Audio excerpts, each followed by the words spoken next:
Yeah, so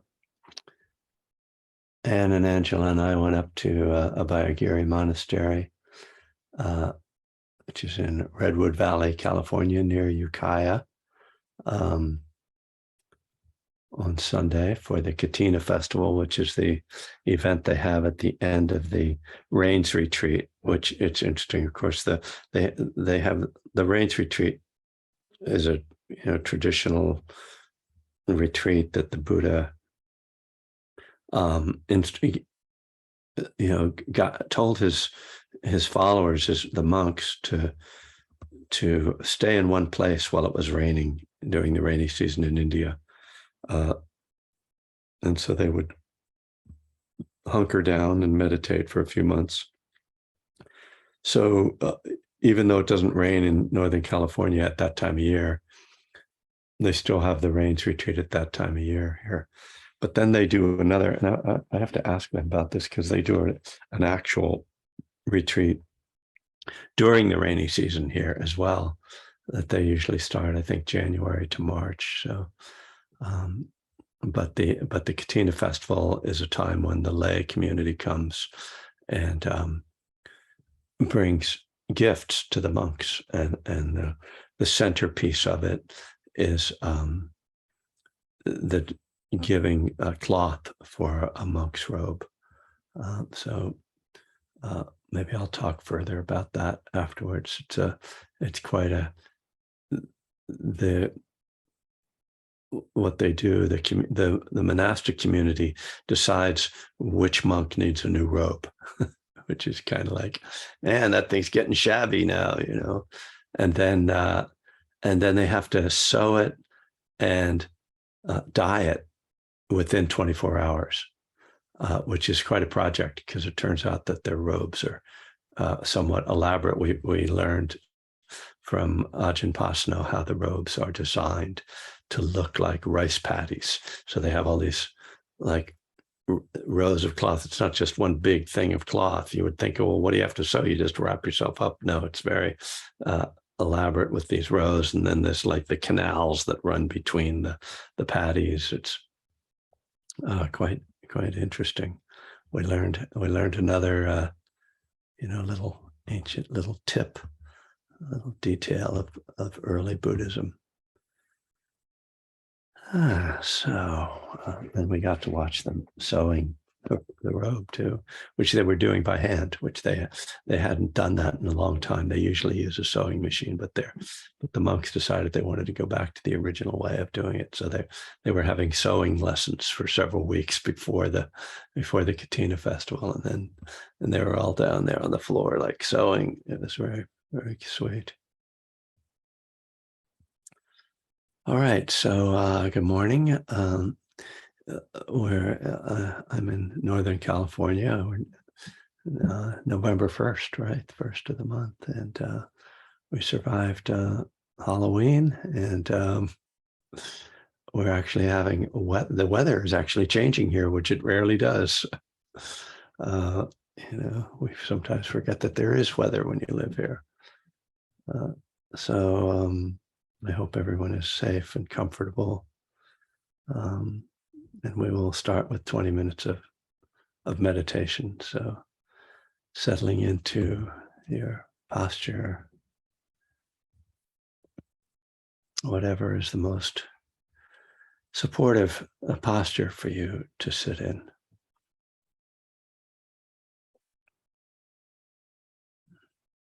And you can close your eyes or just lower your gaze so that your attention turns inward.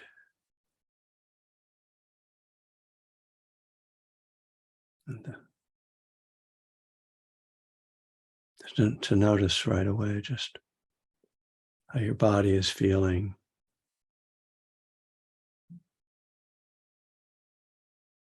So here it's morning here, and I have my morning body. Others of you are different times of day.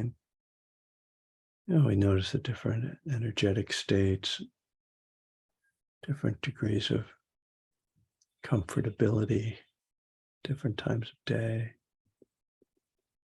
So just tuning in, maybe letting your mind scan through the body a bit to feel the different areas of sensation.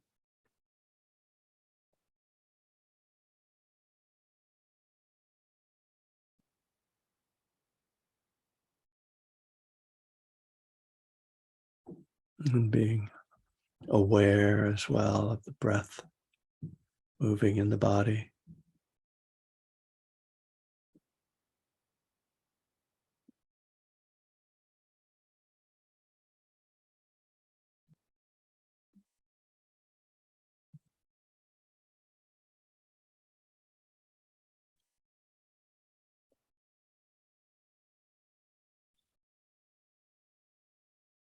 Are there sounds in your environment?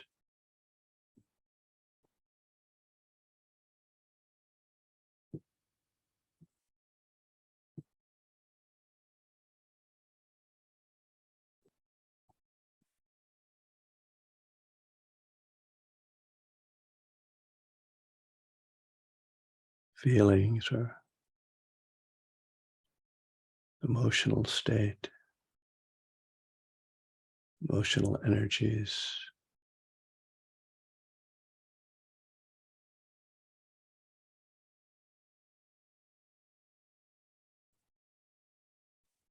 We're just getting this kind of picture of our present moment experience, mind and body,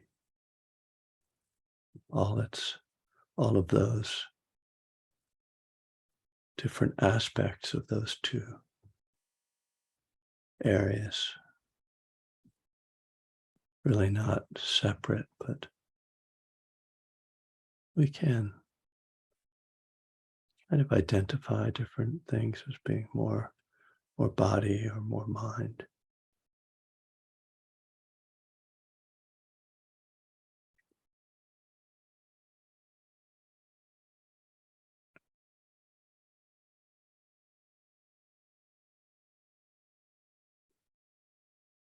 And we want to see if there can bring in a feeling of ease or an attitude of ease, of acceptance, settling,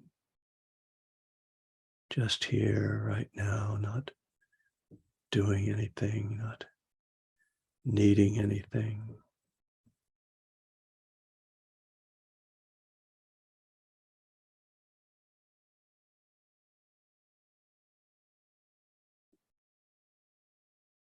And that doesn't mean we automatically feel relaxed. There might be residue from thoughts and moods of the day that linger in the mind and in the body.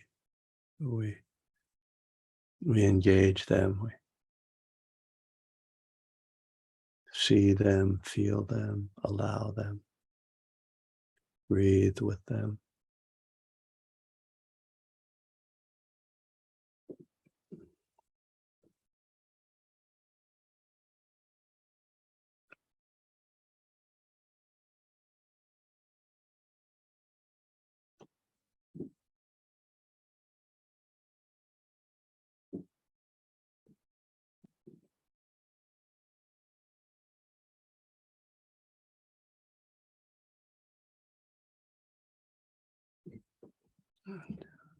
Typically, there will be thoughts that pull us away from this more direct experience of the present moment.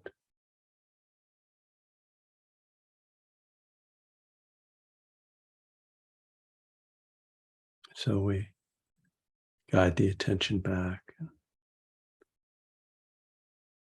and we can start to use the breath or a particular area of the breath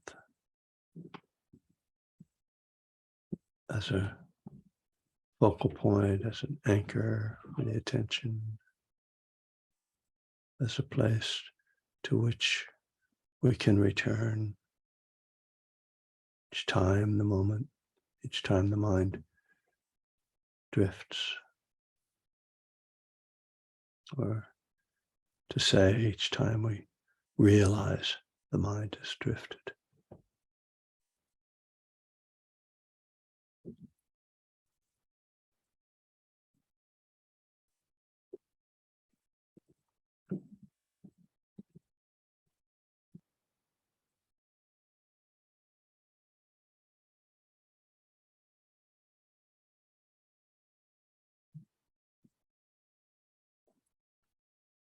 It can be helpful to make a mental note with the breath, just saying to yourself, breathing in, breathing out, or simply in, out,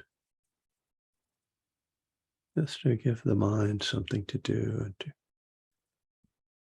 keep reminding yourself to feel the breath.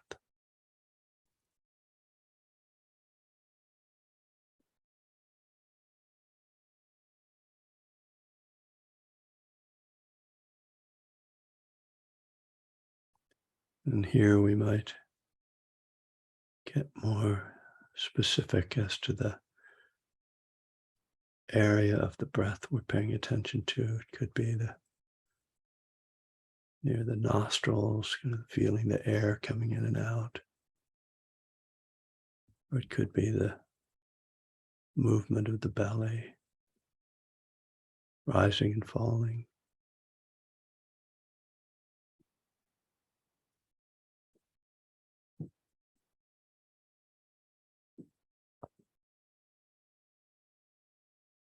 But we can, if we're more comfortable, use a broader feeling of the breath, kind of the general experience of the whole body.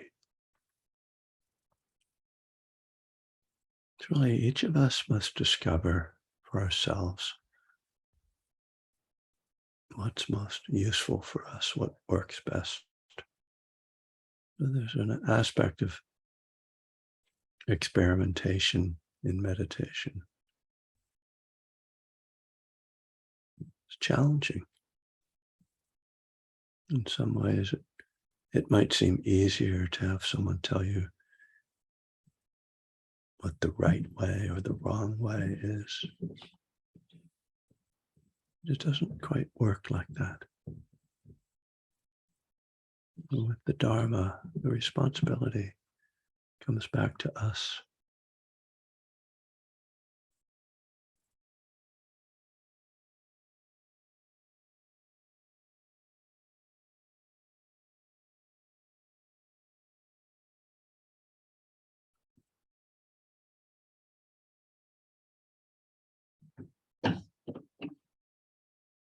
It's very common as well for people to have doubts about how they are meditating, if they're doing it right.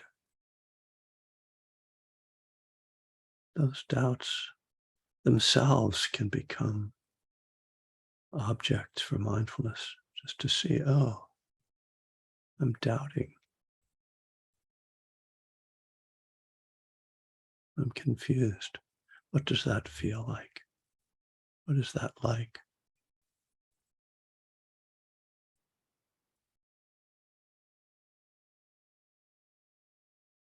Can I just observe that and let go of judgment around it?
as we get more experienced with meditation,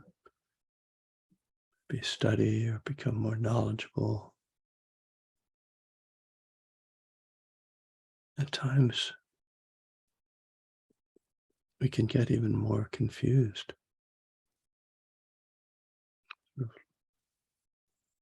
Learn so many options that we don't know what to do. Now, if any situation like that arises, just to come back to the very simple practice of mindful breathing, noticing the wandering mind, and returning to the breath.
All right.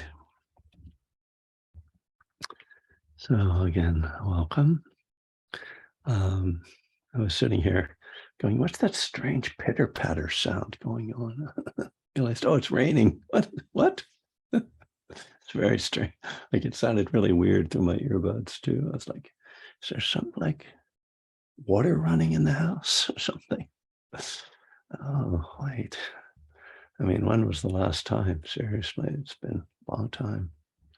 Last winter, we had a lot of rain in December and thought, okay, it's going to be a good rainy season. Then it just stopped. I think that was the last time we had any serious rain. So, yeah, I want to thank Anne for reminding me to talk about the Katina Festival and to put it particularly in the context of recovery.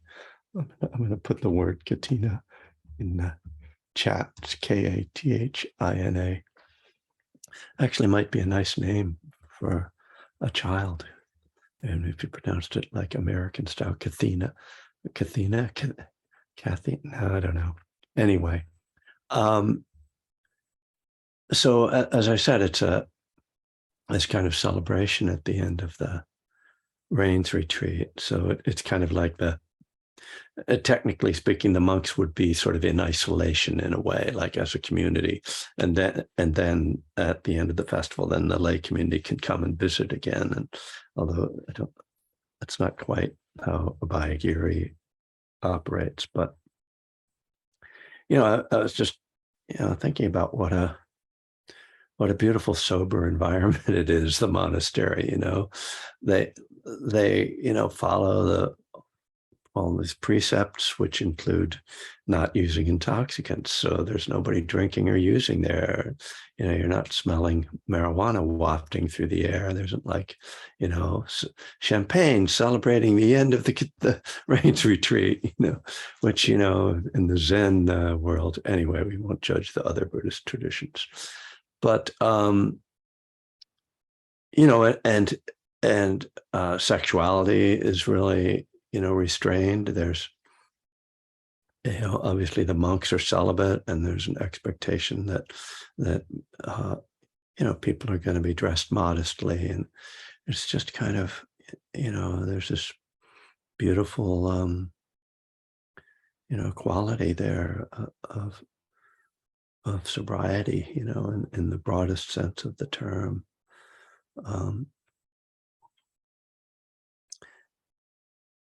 And thinking about, I talk more about just the monastery itself, but just in this context of recovery and the importance in the recovery world of community, just and that's very much the same in the Buddhist monastic world. That community, that the monks don't live alone, and they don't live a hermetic existence.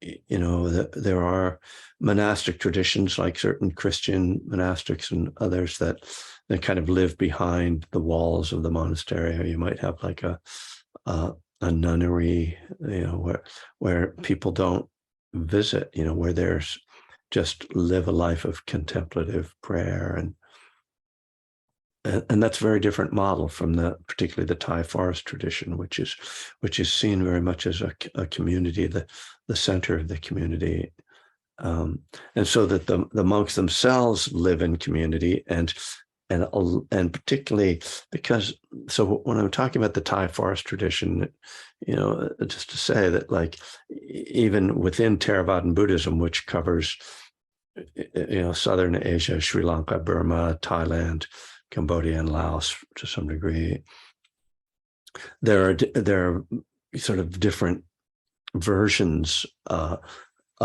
Theravadan Buddhism. It manifests in quite different ways, particularly between the three main areas: Thailand, Burma, and Sri Lanka. The Sri Lankan is more associated with the kind of academic, and all of them are serious practitioners, but there's sort of more emphasis on academics in Sri Lanka. And so you have Bhikkhu Bodhi comes out of that. tradition. And then Burma is more emphasized on intensive meditation practice and like development of the deepest concentration states. And then the Thai forest tradition is more, I'd say, organic or mindfulness oriented, more oriented towards mindful living. Which is one of the reasons why I think it's so popular in the West. You know, Jack Kornfield was trained in that tradition, and that's kind of how he expresses the Dharma. And he was, you know, a student of Ajahn Chah, who is the particular Thai forest master whose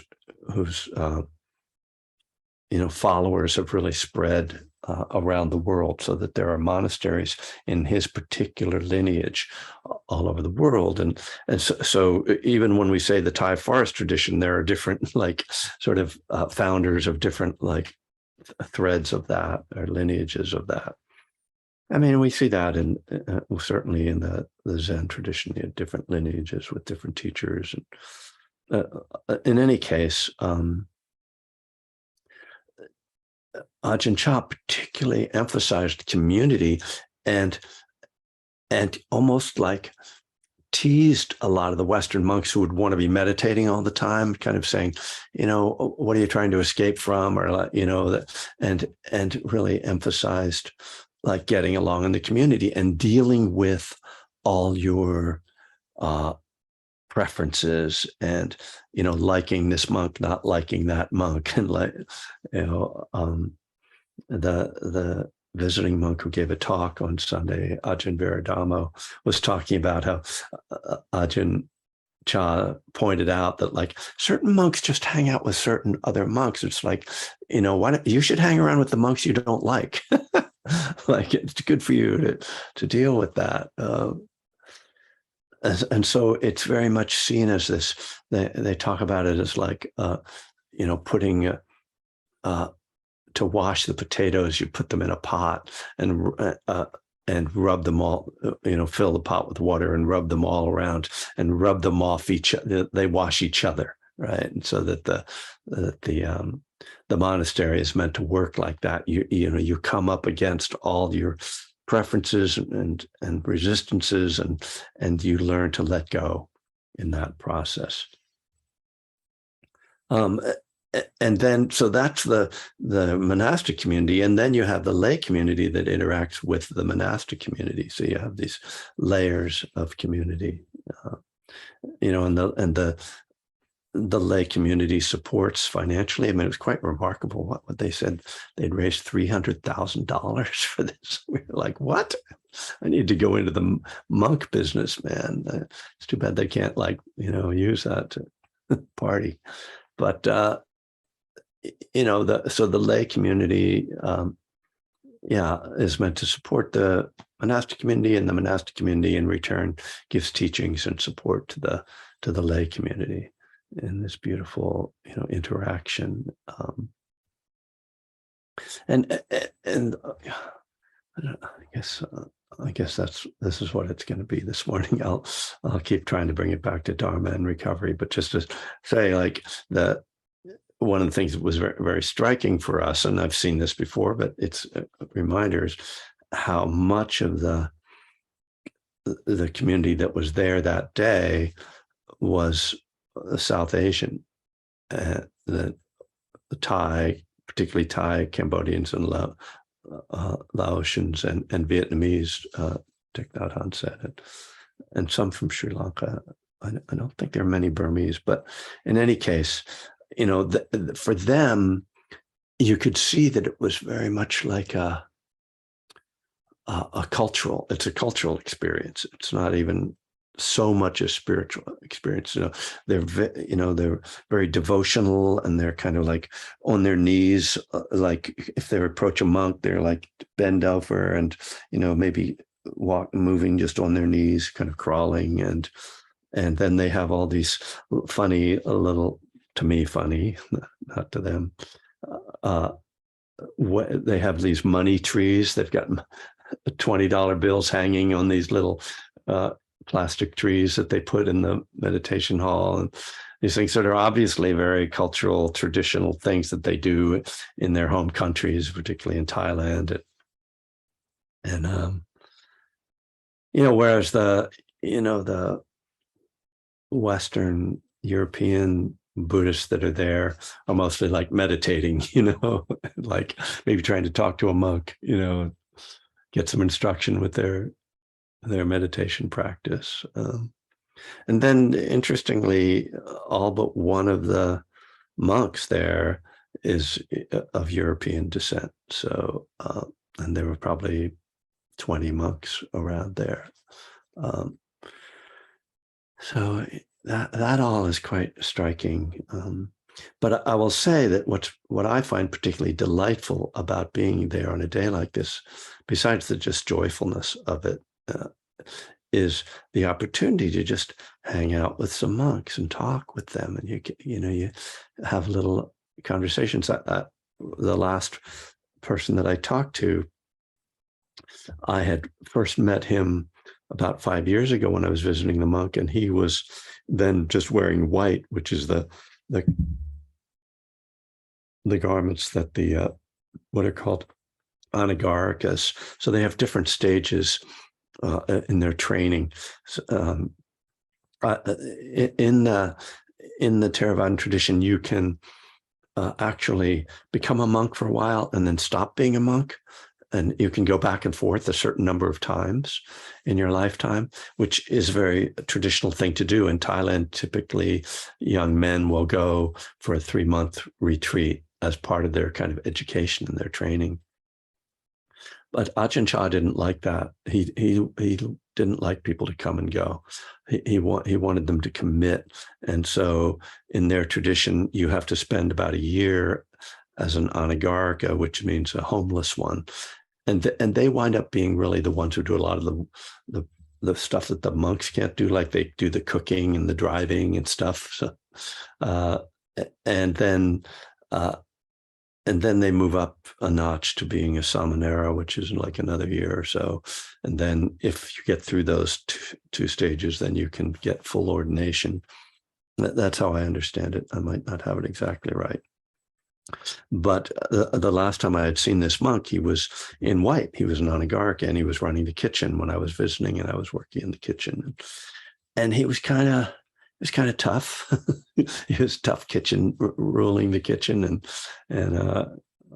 it was kind of difficult for me because I was having to like stand a lot, and my back was hurting, and I was kind of wanting a little more like, let me sit down and have a cup of tea. No, we're peeling potatoes right now. So I had maybe a little resentment. We won't say that, but he's now fully ordained, and he saw me and came over and smiled. And I knew he didn't remember. He was like, he recognized me, but he didn't know how he recognized me. And I was like, oh, you were, running the kitchen, and I was here. Oh, yeah. So, and he immediately started talking about how much trouble he's having with his knees. And here you are. It's like, he's a monk. What do you mean you have problems with your knees? And he's like, yeah, I just got some injections in my knees. And he's like in his 60s, and he's a very muscular kind of guy, well built, but his knees are starting to really cause him trouble. And we were talking about like, sitting in a chair and how it's kind of hard to let go of sitting on the floor. And he was saying that Ajahn Viradamo said, oh, you should try lying down. And he was talking about the difficulty of lying down, meditating. So, that's kind of fun. I find that kind of fun, like getting to talk to a monk about, oh yeah, it's hard to sit. It's like, what? I thought you were a monk. You're supposed to be enlightened and everything's easy. You just meditate all the time and you're happy. It's like, no, actually, they're really tough, So that, and also because I was like feeling this compassion for him and he was being very friendly, my resentment dissolved, which was great. That was a bonus for me, but as I say, these are the kind of ordinary conversations you can have that help you I think there's this tendency to sort of set, oh, they're monks, they're like these otherworldly beings. And and to just see them as these normal human beings have normal challenges in life, is very supportive of our own practice. To see, okay, I'm a lay person and I have these challenges, and he's a monk and who has his lay challenge. What was the first one you mentioned? Yes, first one I mentioned was Sri Lanka. So somebody was asking the different traditions I was mentioning. So Sri Lanka, Burma, and Thailand are kind of the main areas of Theravadan Buddhism. As I say, it's also in other areas, but those are the main places where you have kind of monastic traditions. So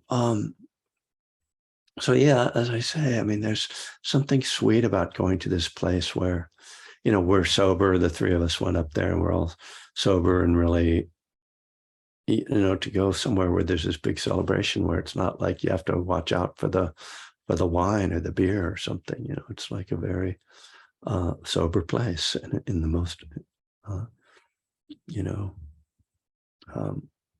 simple way of thinking of that. And this is one of the things that we have as a recovery in the recovery world, that we have this profound appreciation for community and the importance of community, that I think the Western Buddhist world could benefit from. And as I say, most of the people, the great majority of people at the monastery were not Westerners, and I didn't see any other like Buddhist meditation teachers or people from Spirit Rock. It's kind of like there's a bit of a disconnect to me. And I think that, I think it's also useful to think about the limits of community, right? Because it's not that the monks never go off and practice alone. They certainly do. That's many of them really long for, particularly in the Ajahn Chah tradition, kind of long for some more solitude. It's like, could I just get off and they have to be able to, practice alone. And so, when I think about the kind of correlation with recovery, we all have to be able to go home after the meeting, or, we're on our own, we're traveling for business or something, and you're on a plane and they're serving drinks. It's like, you're not always going to have your sponsor in the next seat, would you come? I've got a business trip I got to take out. Do you mind sitting in the middle seat? We have to also become independent and be able to stay sober on our own. We can't have somebody holding our hand all the time. So, just to recognize it, it's not, the community is not keeping you sober. It's you're doing the work. You have to do the work. And we each then are living with, our inner life and the struggles of our inner life.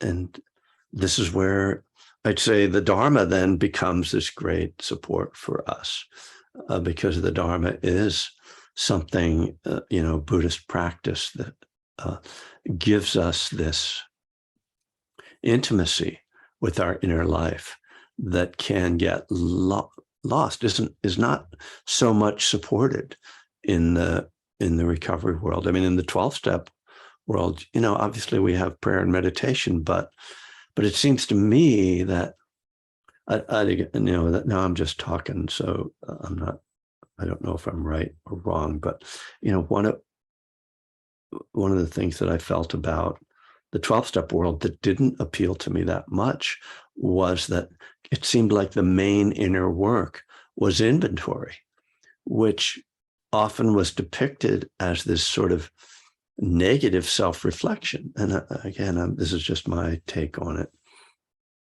It's how I took it, which is also a reflection of my personality.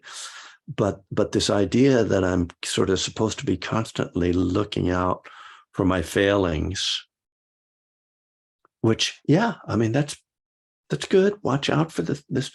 But how that can also become an insidious negative kind of work, where there's like everything that's wrong with me is all that I reflect on. And whereas for me, a Dharma practice, it isn't about reflecting on everything that's great about me, but it's learning to have this relationship of non-conflict with my inner life, to be at peace with the difficulties that arise, to be at peace and forgiving and compassionate towards my own failings, and to be kind to myself, to maybe even appreciate my goodness, as they call the basic goodness. So to me, meditation is more helpful as an inner kind of support than inventory, because I see meditation as a kind of inventory. I think to me, meditation includes inventory, but it doesn't kind of stop at, oh, I've got this character defect or whatever you want to call it. I've got this negative thought. It doesn't stop there and just go, okay, I better write that down and ask forgiveness. It's like, no, actually, I need to work with that energetically, and I need to work with it as well cognitively, reflecting on it. As I say, bringing a wise or skillful, kind response to that, and how to hold that. And I would say, quite obviously, meditation practice has also the benefit of calming the inner world, calming our inner life, which again is something that, like, when there's no meeting to calm you down, having this tool for inner work and inner calming is invaluable. And I think, indeed, to me, I don't know that I could have survived. I mean, I guess I could have stayed sober. I don't know. I'll never know. Don't have to know. There's no control group of Kevins that didn't have meditation. But, it's just interesting to me, that balance, because there's that sort of, you should go to more meetings type of thing that people will say to you or whatever. You're not going to enough meetings, as if that were the sole thing that, that would keep you sober. It's like, you can't go to meetings 24/7. You're going to have to be on your own at some point. And it I'll bring it back to meditation too, that somebody at the treatment center I was teaching at the last weekend, I went from one treatment center for drug and alcohol to another treatment center, a Buddhist monastery. It's another kind of treatment. But at that drug and alcohol rehab, someone was asking, well, is it better to meditate in silence or with a guided meditation? Because I like to have guided meditations, and I have a preference to working in silence, and particularly because you want to learn to do this work, this inner modulation and inner balancing yourself independently. Because if you're going to take it into your life beyond just the periods of silent meditation or guided meditation, you're going to need to have this as an inner experience.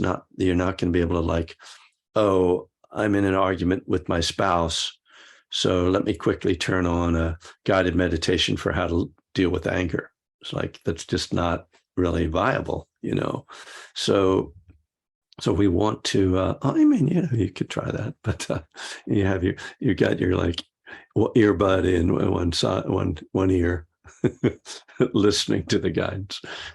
But so, yeah, I mean, I think it's really important to learn to practice on your own, in your own mind, in your own heart, and in the same way that you have to be able to. You don't have to be able to go to a wedding where they're serving champagne and not drink, but if you want to be able to go to weddings, you're probably going to have to be able to go places where there's alcohol and not drink. And how do you do that? How do you, you can't just like, is there anybody here who wants to have a meeting in the other room? And you could do that, but again, it's just not how we live our lives. So this balance between community and self-support, I think is really, really critical. So I'll leave you with those words, and I hope that was of some benefit. And I thank Anne for encouraging me to talk about the monastery and getting me on a theme for the day. So we have some time left for anybody who wants to chime in.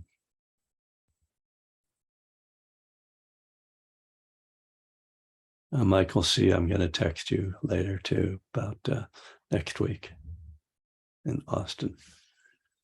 Yeah.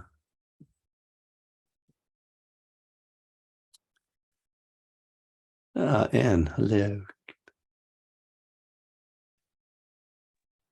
Yeah. Hi. Well, thank you for that. I didn't mean to, Oh no, please. Any guidance is appreciated. I appreciate your reflections.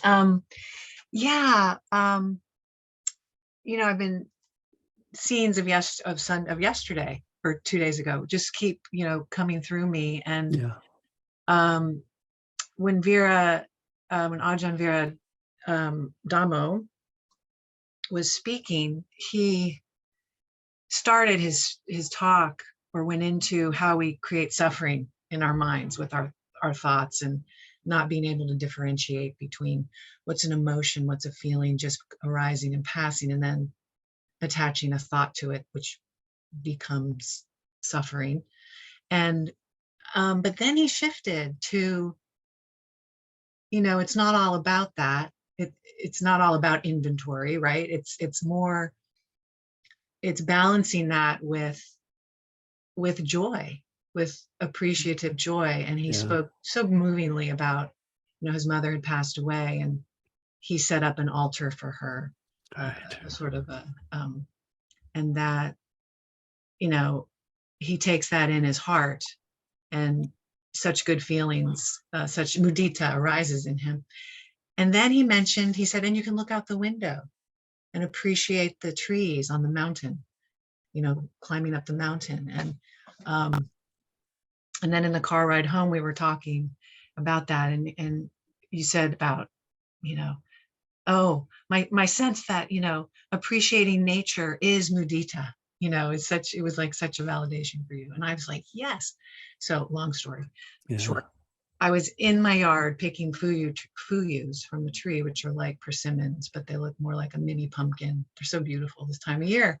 And the leaves of this tree this time of year are so brilliant orange, like the varying colors of orange against the sky. And I was reaching up, and I just felt such appreciation and joy for the beauty that I was in this tree, in the light, in the orange, and just picking these fruits. And anyway, I thought of yesterday, and I thought of you, and appreciative joy for all of it. So yeah, just being there yesterday and experiencing in community. So yeah, thank you. Thanks, Anne.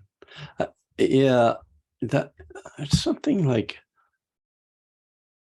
I started to feel years ago, and just notice how, just a simple thing of how when if I step outside, I go out my front door, oftentimes there's a shift in my mood right away. Like I just feel differently energetically. And it's another one of those sort of odd things of like, well, I'm in the house. It's like,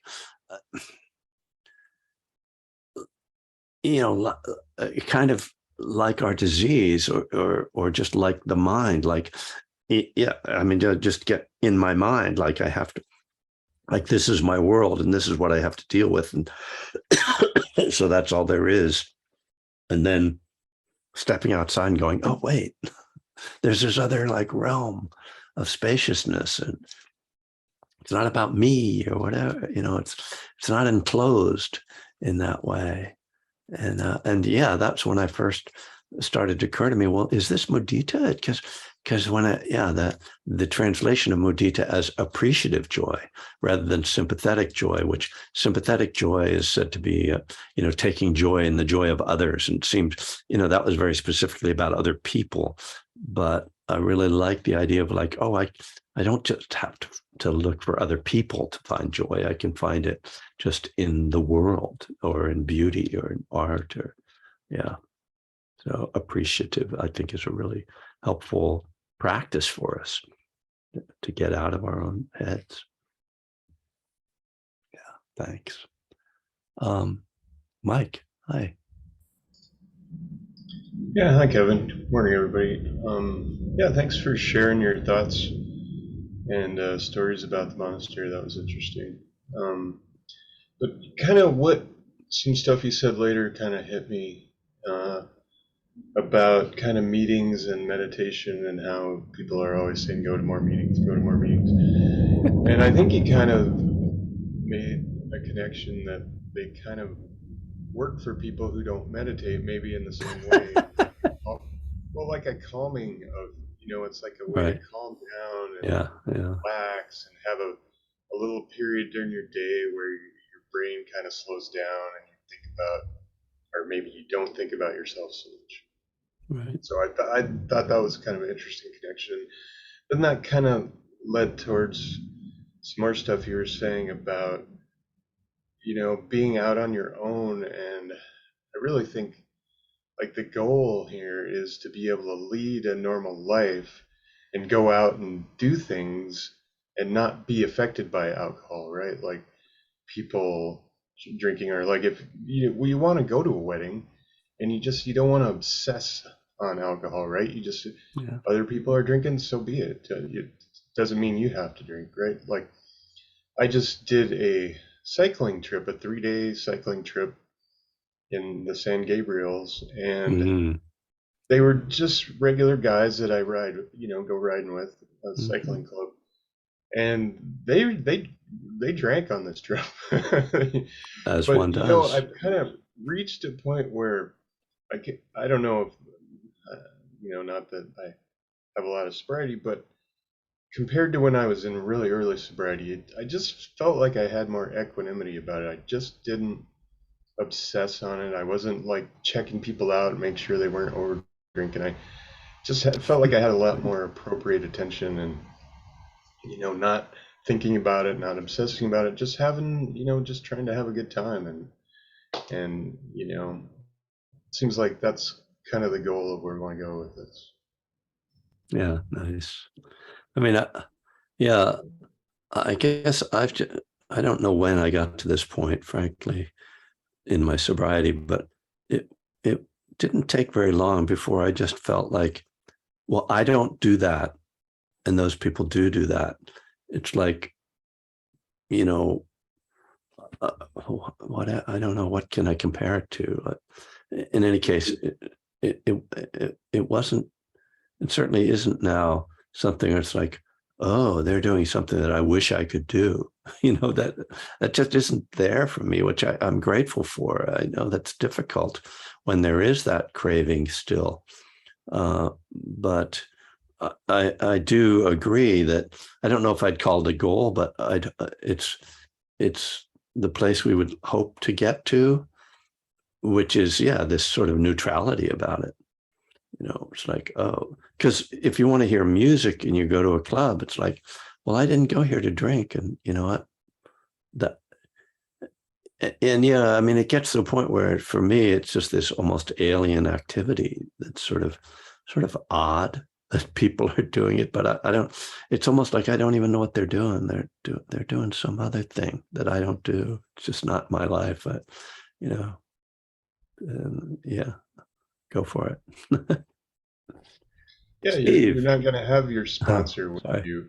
Yeah, Oh, I right. was just saying, you don't get to have your sponsor with you on trips or everything. You have to learn to deal with it, yourself.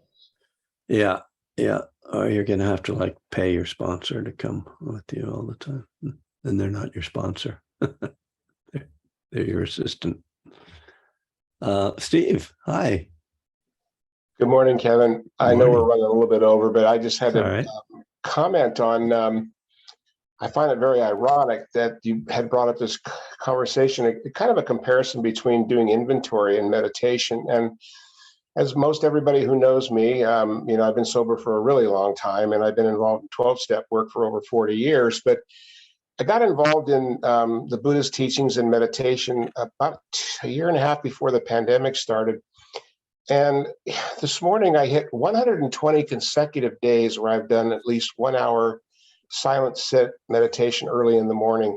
And my sit this morning was an hour and it felt like 5 minutes. And yesterday it was even more blissful. And I recently in my FA program, and for those of you, FA is Food Addicts and Recovery Anonymous, and they have these things called AWOLs, which is a way of life, a study of the 12 steps. Now they call it step study.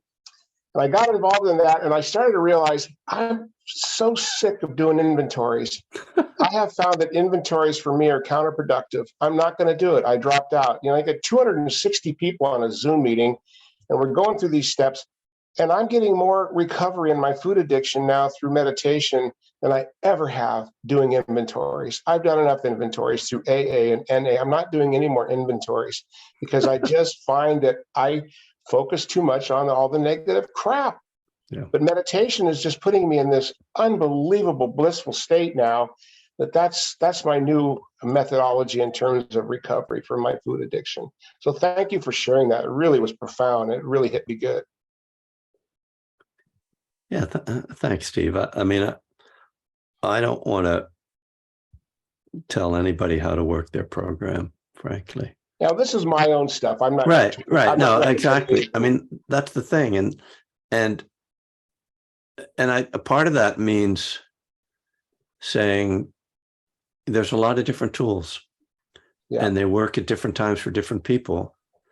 And if somebody says this is the right tool and that's the wrong tool, they're probably just speaking out of their own experience. So I might listen to them, but I'm not going to take them as, they aren't my higher power. Right. And, I'm certainly not saying that inventories didn't help. My inventories helped me a lot, but me too. I've done enough of those. Right. And so, yeah, exactly. So, and yeah, I think it is an interesting thing to realize that mindfulness meditation, when you are noticing what's arising in your mind, when you're not just like trying to ignore it and try to be with your breath, but when you're really like noticing, oh, this is what's showing up mentally, this is what's showing up emotionally, that is a kind of inventory. It's not written down, but it's self-examination. And so, yeah, it's just, I'm a writer, right? And I like to write, but I like to do creative writing. I don't do, we were talking about this on the ride up. I don't do like journaling because that's just not how I express myself. But for many, many people, journaling is hugely helpful. I'm not going to go, well, you should stop journaling, because I don't journal. It's like, that's stupid. That's just, the ego, that's and a lot of people have egos, in case you haven't noticed. I have one, but try not to, dump it on people too much, Oh, thank you. I appreciate that. We do have a lot in common, as you know. So that was really nice talk. Thank you very much. Thanks, Steve. It's nice to hear from you. Yeah. Monica. And I will acknowledge that we have run past the ordinary official time, and people who need to go are leaving. And It's fine. What was coming to me was we happened to watch Matthew Perry, the actor from Friends, very famous, and his crazy journey with addiction. I mean, this guy was taking 55 Vicodins in a day. I was like, how are you not dead? Yeah. But what I was thinking about in this case, he's saying that he cannot be alone now. Yeah. So so community has become like tantamount to his survival. Mm-hmm. Yeah. So interesting. Yeah, It is interesting. I read a little. They had an article about him in the New York Times the other day. Yeah, that's just what we're talking about. The community and all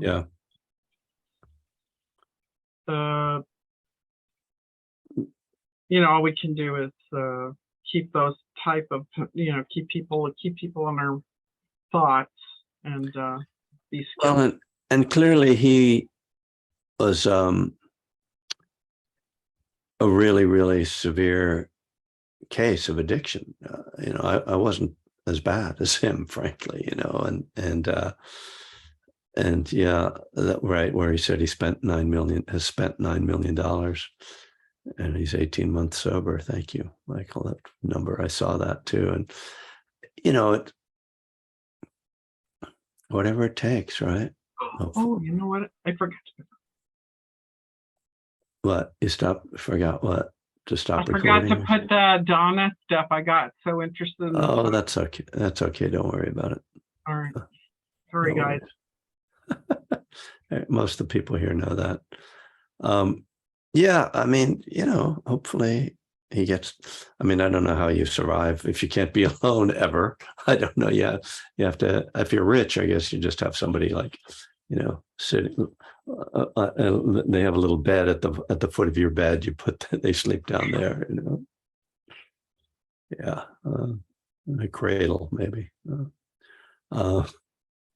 Well, in any case, I guess we can wrap it up and just, I think this is a good reflection for this week is the balancing of community and solitude, in our recovery and our practice.